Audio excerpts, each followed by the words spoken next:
నమస్కారం గురుగారు. జై శ్రీమన్నారాయణ. గురుగారు, జ్యోతిష్యపరంగా ఏంటంటే చాలామంది క్యారెక్టర్స్ బిహేవియర్ వీళ్ళు ఎలాగా బిహేవ్ చేస్తారు అని గుణగణాలు అయితే రకరకాల అంశాలు బట్టి చెప్తూ ఉంటారు. కొంతమంది ఫేస్ చూసి చెప్తారు, కొంతమంది రాసులకి చెప్తారు. ఇట్లా మనం ఎన్నో విషయాలు మనం కూడా మన ఛానల్లో తెలియజేస్తూ వచ్చాము. కళ్ళు బట్టి కూడా చెప్పచ్చని మీరే చెప్తున్నారు గురుగారు. ఎందుకంటే కొంతమంది కళ్ళు అనేవి అందరికీ ఒకేలా ఉండవు.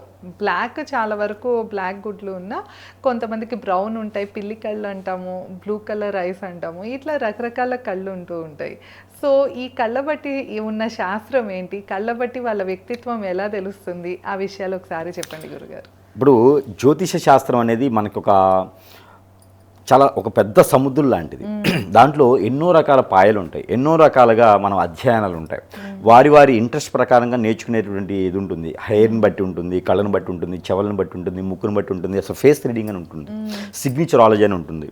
అలానే ఇప్పుడు సపోజ్ ఒక అధ్యయనం ఉందండి, మీకు ఒక కాఫీ ఇస్తా, ఆ కాఫీ తాగిన తర్వాత ఆ కాఫీ తాగే విధానం, మీరు కప్పు పట్టుకునే విధానం, ఆ కాఫీ తాగి అక్కడ కప్పు కింద పెడతారు కదా, టేబుల్ పెట్టేస్తారు, ఆ విధానాన్ని బట్టి కూడా ప్రెడిక్షన్ తీసుకోవచ్చు. మీరు ఏ సమస్య నుంచి వచ్చారు, సపోజ్ మీరు ఏ సమస్యతో ఉన్నారు అని కూడా చెప్పొచ్చు. అంటే నేర్చుకునేటువంటిది అనుభవానుసారంగా వారి పనితీరును బట్టి నేర్చుకునేటువంటి విధానం ఉంటుంది అన్నట్టు. ఒక కొబ్బరికాయ కొట్టిన తర్వాత ఆ కొబ్బరికాయ పగిలే తీరును బట్టి ఆ కొబ్బరికాయ లోపల కొన్ని చక్రాస్ ఉంటాయి. కొబ్బరికాయ లోపల కొన్ని చక్రాస్ ఉంటాయి.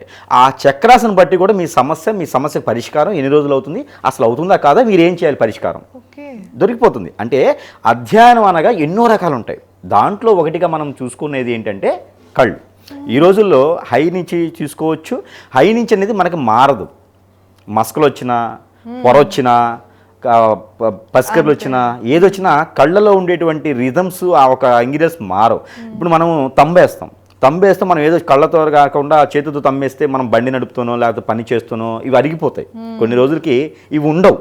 ఇవి పోతాయి కదా అని చెప్పి జాతకం మారదు. అలానే కళ్ళు కూడా మనకి మస్కలు వచ్చినా, పొర వచ్చినా, రెటినా సమస్య వచ్చినా, చుక్కురాలు వచ్చినా, ఆ సైట్ వచ్చినా కూడా కళ్ళలో ఉండేటువంటి ఆ ఒక తంబు ఏదైతే ఉంటుందో అది మారదు. ఆ కళ్ళు ఉన్నంత వరకు ఉంటుంది. కాబట్టి ఆ కళ్ళ చూసి చెప్పేటువంటి జాతకం ఏదైతే ఉందో పర్ఫెక్ట్ అన్నట్టు వచ్చేది. అందుకే ఆధార్ కార్డులో కూడా తమ్మని కళ్ళనే చూస్తూ ఉంటారు. చాలా శాతం కూడా సైన్సిస్టులు కూడా అండి, వాళ్ళకి సింబాలిక్ ఏంటంటే కళ్ళే. ఎక్కడైనా వాళ్ళకి సింబల్కి లోపలికి వెళ్ళాలన్నా బయటికి రావాలన్నా యాక్సిస్ ఇలా కళ్ళు చూస్తేనే లోపలికి వెళ్ళాలి, కళ్ళ మీదే ఉంటుంది.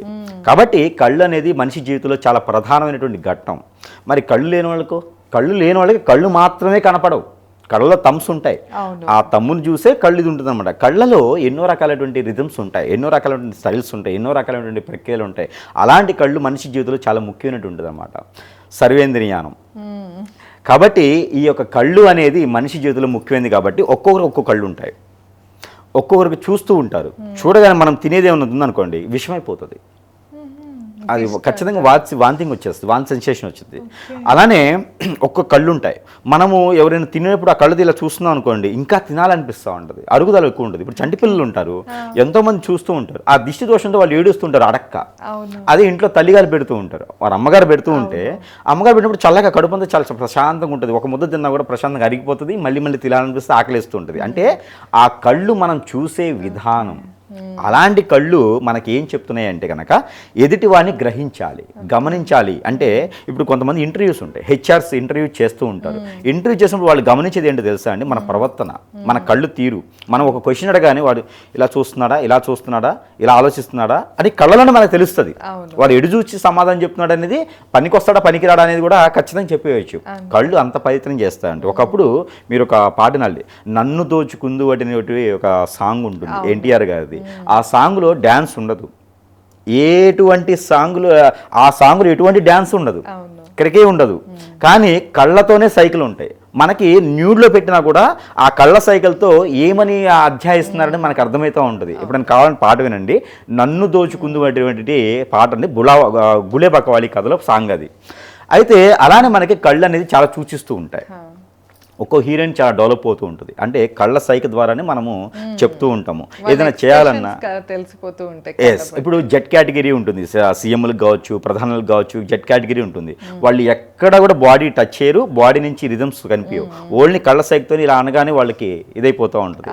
దానిలో నేర్చుకునేటువంటి ఒకటి ఉంటుందండి, అది ఒక రకమైనటువంటి పాఠం, అదొక రకమైనటువంటి ఇదనమాట. అది దానికి కూడా ట్రైనింగ్ ఉంటుంది. ఇప్పుడు కుక్కలకు కానీ వీటన్ని కూడా ట్రైనింగ్ ఉంటుంది, కళ్ళ ద్వారానే వాళ్ళకి అందరికీ ఇది ఉంటుందన్నమాట. అలాంటి కళ్ళు గురించి మనము మాట్లాడుకోవడం అనేది చాలా గొప్ప విషయమే. కళ్ళు చాలా గొప్ప విషయం అనమాట. అలానే కళ్ళలో రకాలు ఉంటాయి. కళ్ళలో రకాలు దాదాపుగా 12 రకాలు ఉంటాయి కళ్ళలో. మనం చూసిన చాలా వరకు 4-5 రకాలు మనకు కనిపిస్తాయి భారతదేశంలో, కానీ కనిపించినటువంటి కళ్ళు 12 రకాలు ఉంటాయి. పూర్తి వైట్గా ఉండేటువంటి ఆ గుడ్డు ఉంటుంది లోపల. ఇప్పుడు మనకు బ్లాక్ ఉంటుందా, అది పూర్తిగా వైట్ ఉండిపోతుంది, అవి పాము కళ్ళు అంటారు. అలానే పిల్లి కళ్ళు ఉంటాయి, సింహం కళ్ళు ఉంటాయి, పులి కళ్ళు ఉంటాయి, కుక్క కళ్ళు ఉంటాయి. అలానే హనీ కళ్ళు ఉంటాయి, హనీ అంటారు అనమాట, హగ్గిక్ అంటారు వాటిని, నెమాని అంటారు. ఆ నెమాని కళ్ళు కనిపిస్తూ ఉంటాయి. అలానే ఎన్నో రకాల కళ్ళు ఉంటాయి. దాంట్లో ముఖ్యంగా 4-5 రకాలు మన భారతదేశంలో ఉండేటువంటి కళ్ళు ఉంటాయి.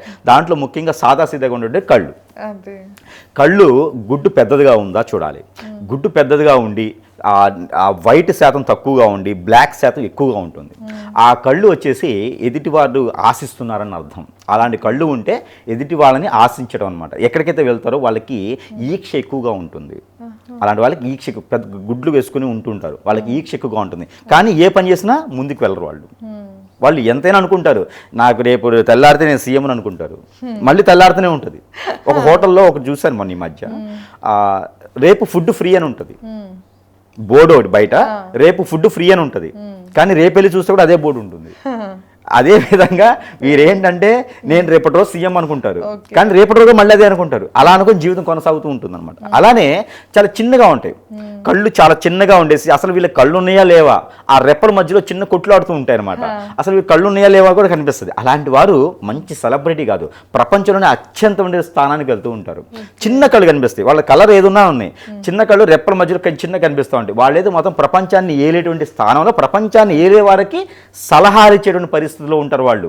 కళ్ళు కనపడకుండా ఉంటాయి వాళ్ళకి, అంటే మనకి కనపడవు, వాళ్ళకి కనిపిస్తూ ఉంటాయి. అలాంటి కళ్ళు చాలా ముఖ్యమైనటువంటి. ఇంట్లో ఎవరైనా అలాంటి కళ్ళు ఉన్నాయంటే కనుక వాళ్ళ నుంచి మనం ఎదుగుతాం, వాళ్ళ నుంచి మనకు పేరు ప్రఖ్యాతి వస్తుంది. వాళ్ళు ఈ రోజు ఏదో పని లేకుండా తిరుగుతున్నారని వాళ్ళని మనకండి, వాళ్ళు చాలా గొప్ప విషయాలు, గొప్ప వ్యక్తులు కూడా వాళ్ళు. ఉన్న కళ్ళు అన్ని కూడా అవి గొప్ప కళ్ళు. ఇకపోతే హనీ కళ్ళు ఉంటాయి.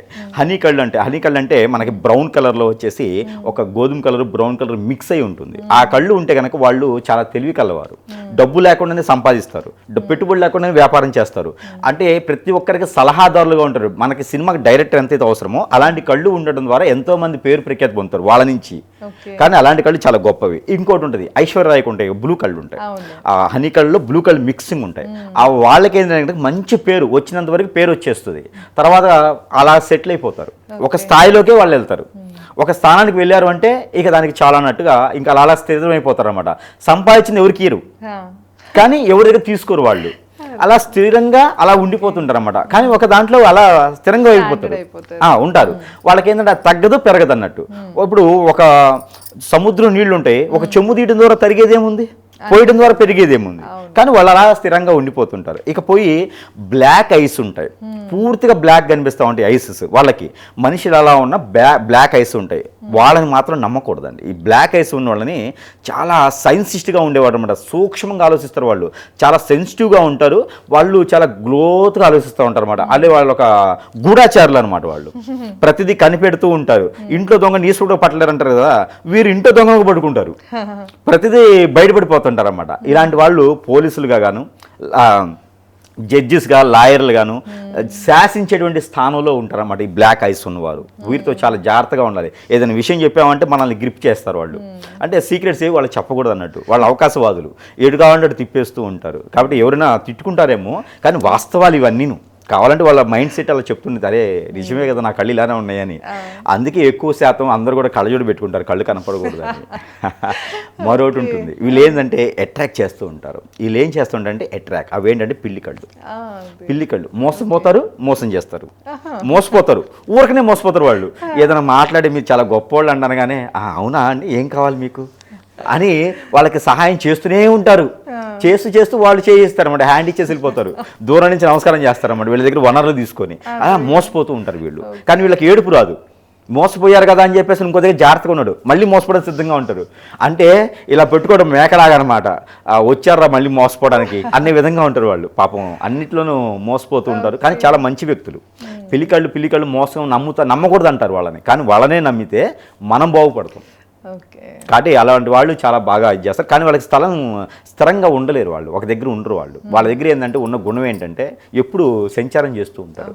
ఇల్లు కొనరు, వాకిలు కొన్నా కూడా ఒక దగ్గర స్థిరంగా ఉండరు. వాళ్ళు ఎప్పుడు ఏదో చేస్తూనే ఉంటారు. ఇలాగా బ్రౌన్ ఐస్ ఉంటాయి, హనీ కాకుండా పిల్లికళ్ళు కాకుండా బ్రౌన్ ఐస్, ఇవి ఎక్కువగా పాములుకుంటూ ఉంటాయి, విశ్వాసంగా ఉంటాయి ఇవి. వీటిని కదిలిచ్చామా అంటే, వీళ్ళని కదిలిచ్చామంటే ఇంకేం లేదు, మనం ఇంకా ఆ కక్షతో మనం ఇంక ఉన్నా లేకపోయినా ఒకటే. కక్ష సాధిస్తారండి, మామూలుగా సాధించరు వీళ్ళు. ఎట్లాంటి కక్ష అంటే ఆ మనిషి సస్తున్నారన్న నీళ్లు పోయారు. బాగున్నంతసేపు బాగుంటుంది వీళ్ళతో, చెడిందా అంటే మాత్రం ఇక వాళ్ళకన్నా శత్రువులు ఇంకెవరు లేరు ఇంట్లో అనుకోవడానికి ఉంటుంది అనమాట. చాలా కోపం, ఉన్నంతసేపు చాలా మంచిగా ఉంటారు వీళ్ళు, చెడిపోయిందంటే మాత్రం వీళ్ళతో చాలా ప్రమాదకరమైనటువంటి విషయమే అనుకోవచ్చు.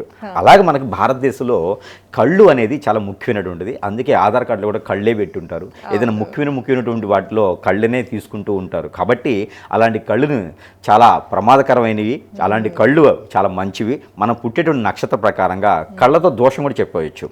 ఆ కళ్ళలో కనుక మనకి భయంగాను, కళ్ళలో కనుక మనకి బిత్తరగాను చూస్తున్నారంటే వాళ్ళకి కాలసర్ప దోషం, నాగదోషం ఉన్నట్టు, వాళ్ళకి పెళ్ళిళ్ళు అవ్వడం కష్టం. అలానే కళ్ళు చిన్న వయసులోనే కళ్ళు మస్కొచ్చింది అంటే వాళ్ళకి చిన్న వయసులోనే పెళ్ళి అవుతుంది. అదొక గొప్ప విషయం. చిన్న వయసులోనే కళ్ళు మస్కొస్తున్నాయి అంటే చిన్న వయసులో పెళ్ళి అవుతుంది. అలానే కళ్ళు ఎదుటి వాళ్ళని చూసినప్పుడు నరదిష్టి తగులుతుంది చాలామందికి. అలా నరదిష్టి తగిలిందంటే వారికి కుజదోషం ఉన్నట్టు లెక్క. మన కళ్ళు ఎదుటి వారిని చూడగానే వాళ్ళకి అనేజీ అనిపిస్తుంది. అప్పుడు వాళ్ళకి నరదిష్టి తగులుతున్నప్పుడు ఎదుటి వారి కళ్ళు అంటే చూసే వాళ్ళ కళ్ళకి కుజదోషం ఉందని లెక్క. కళ్ళు చాలా అందంగా ఉన్నాయి, ఎదుటి వాళ్ళని అట్రాక్ట్ చేస్తున్నాయి అంటే వారికి శుక్రుడు బాగా ఉచ్చలో ఉన్నట్టు లెక్క. ఇవి జాతక ప్రకారంగా మనం చూసుకోవచ్చు. కళ్ళు గుండ్రంగా ఉంటాయి, గుండ్రంగా ఉండేసి స్ట్రైట్గా చూస్తూ ఉంటారు. వారికి సూర్యుని యొక్క ఆధీనం ఉన్నట్టు లెక్క. వాళ్ళు ఖచ్చితంగా ఏ మిలిటరీలోనో, ఏ పోలీసులుగానో, గ్రూప్ 1, గ్రూప్ 2, గ్రూప్ 4లోనో ఖచ్చితంగా వారికి జాబ్ వస్తుంది. స్ట్రైట్గా చూస్తూ ఉంటారు. పెద్ద కళ్ళు రౌండ్గా ఉంటాయి, వాళ్ళకి గురువు ఆధీనంలో ఉంటారు. వాళ్ళకి చదువు బాగా వస్తుంది, విదేశాలు సైతం వెళ్తూ ఉంటారు. ఏదైనా సాధించాలి, సంపాదించాలి అనే పట్టుదల ఉంటుంది అనమాట వాళ్ళకి. ఇలా కొట్టుకుంటూ ఉంటారు పట్టుదలతో, వాళ్ళు ఖుషిగా ఇలా చూపిస్తూ ఉంటారు అనమాట, విజయం మాదేనని. అలాగా వారికి ఒక్కో రకంగా మనం చెప్పవచ్చు. బిత్తర చూపులు ఉంటాయి, ఇలా చూసి భయపడుతూ ఉంటుంటారు అనమాట. వారు ఏంటంటే రాజకీయంలో కానీ మంచి రంగాల్లో కానీ శాసించేందుకు బాగుంటుంది. వారి మీద వ్యతిరేకత కూడా అంతే ఉంటుంది, బాగుంటుంది, కానీ వ్యతిరేకత మిశ్రమ ఫలితాలు ఉంటాయి అన్నమాట. ఇలాగ మనం కళ్ళ నుంచి మనం ఎన్నో చెప్పుకోవచ్చు. ఇంకా కూడా మరొక అధ్యాయంలో మళ్ళీ మనం కళ్ళ గురించి ఇంకా బాగా క్లుప్తంగా చెప్పుకునే దానికైతే ప్రయత్నం చేద్దాం. దీన్ని మార్చుకునే దానికి కూడా అవకాశం ఉందండి. దీని కళ్ళను మార్చుకోవాలంటే రెడ్డినాడాలను ఆపరేషన్లు చేయించుకొని లేకపోతే లెన్స్ పెట్టుకోవడం కాదు. కళ్ళని మార్చుకోవాలంటే కొన్ని పరిహారాలు ఉంటాయి. కళ్ళని మనకి మంచిగా మార్చుకోవాలి, ఆ కళ్ళ ద్వారా అట్రాక్ట్ చేయాలి, కళ్ళ ద్వారా మంచి జరగాలి, మనం ఎదుటి వాళ్ళని చూస్తుంటే వాళ్ళంతా బాగుండాలి, మనకి కళ్ళ ద్వారా కూడా బాగుండాలి, జరగాలి, నేను చూసిందల్లా నా వైపు రావాలి అనుకోవడం కాకుండా మనం చూస్తే ఎవరికైనా బాగుండాలి, నా మనసుకి నచ్చాలి, అంతా బాగుండాలి, నాకు నచ్చినట్టు జరగాలంటే కూడా పరిహారాలు ఉంటాయి. కళ్ళకు బాగుండాలంటే కనుక సుబ్రహ్మణ్య స్వామికి అభిషేకం చేసుకోవాలి.